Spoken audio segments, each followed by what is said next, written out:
All right, point of view and tense. You need to put some thought into this before you begin writing. You've got some idea of what your story's about, but who is going to tell the reader your story? Who's going to narrate it for us? Say you've got two sisters driving across country with their mother's remains in the trunk of their car. They break down on their way to Alaska. Are you telling the story from the driver's point of view? Are you telling it from the passenger? Are you telling it alternating each sister's point of view? Are you telling it in a way where we get both the sisters' thoughts the whole time? There's definitely more than one way to tell every story, but there's also the best way to tell the story. So you really want to put some thought into what is the best way to tell your story. First person. First person narration uses the pronouns I or me.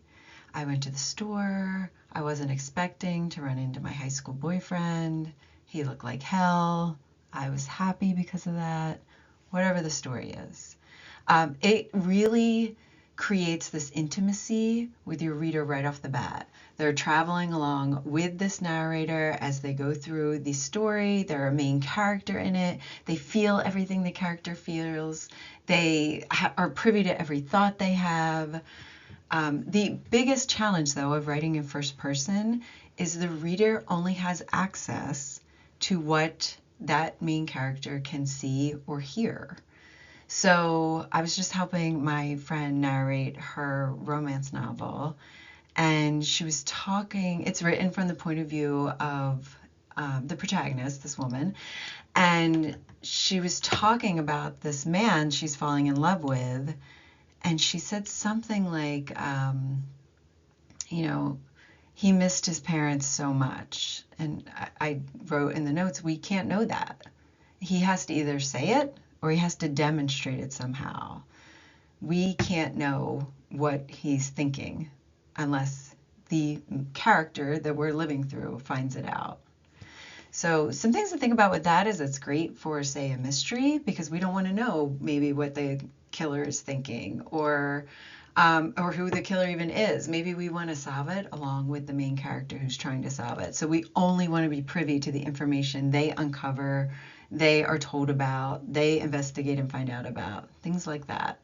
So take some time and really play around with your story. Some writers write in first person, then they write in third person. They try out different things. They write from maybe one character's point of view and then a different one.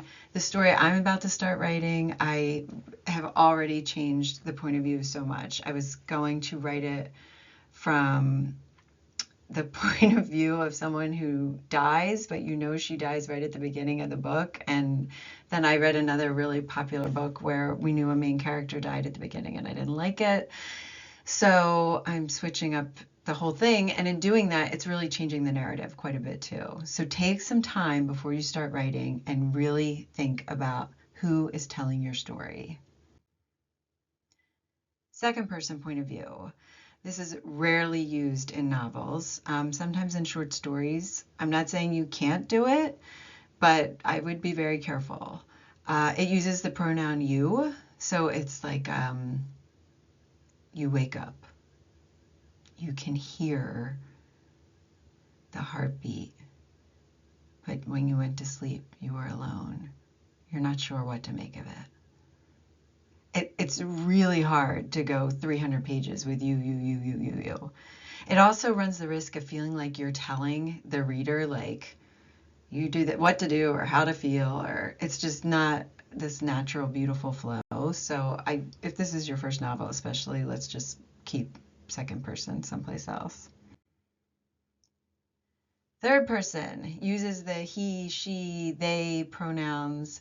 Um, the reader can know one person's thoughts or every character in the book's thoughts. You have a ton of flexibility. And there are, of course, advantages and disadvantages with all of that. The reader gets to possibly see the book through multiple perspectives. So in the case of those two sisters driving their mother's remains across the country, it's great that we might be able to see what they're both feeling and how they're reacting to each other and their different experiences as they go. You have a lot more flexibility when it comes to voice. Say you're writing a young adult novel and it's, I just stopped teaching middle school English, so I heard a lot about my students' ops and Riz, and thank goodness Skibbity Toilet went away about a year ago. But if you're writing YA, your dialogue should absolutely sound like a young person is speaking it. And if you're in first person, their thoughts should travel along the same lines, right? So a teenager doesn't think differently than they speak unless they're doing that on purpose. Whereas if you write in third person, you can be talking about that teenager as she went to the park and she said this, something in teenager voice, but you can add in a lot more like description, things that maybe a teenager wouldn't realize, but because you're in third person and you're back a little bit from the story, you can add that in. So you have a lot more flexibility with voice when you use third person. There are some challenges with this too. When I talked before about being able to know all the characters' thoughts, that's considered omniscient. And it can feel a little head hoppy, like, oh, he said that, and then she thought that, and then he thought this, and then he reacted this way, and da da da da da da da. So you have to be careful that you're not confusing your reader if you especially give them access to everybody. But even if you're just giving them access to two people, even two sisters driving across country, they should have distinct voices. They should have distinct thoughts. You should be able to know which one is speaking or doing just by their actions. They're two individual people.